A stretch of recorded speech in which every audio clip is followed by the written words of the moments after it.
Today, we will be talking about sign language in children with special needs. Special needs children tend to have impaired motor and verbal skills. As a result, they tend to be more visual learners and express their emotions through a variation of methods. With difficulty in connecting spoken words to objects, they often get frustrated when they don't get what they want. By using sign language, children are able to voice their emotions effectively and in a more socially acceptable manner. They will also be able to communicate more confidently with others, thus improving overall emotional well-being.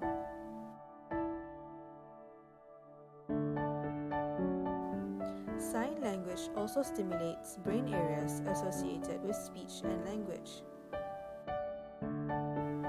This allows for communication skills to develop.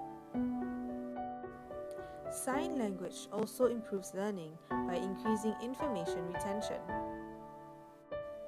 There are many other benefits in teaching sign language to children with special needs. Ultimately, the goal should be competence in communication, and not just in any particular form of communication. To learn more about sign language in special education and therapy, do join our workshop, Sign Language Teaching Techniques for Children with Special Needs.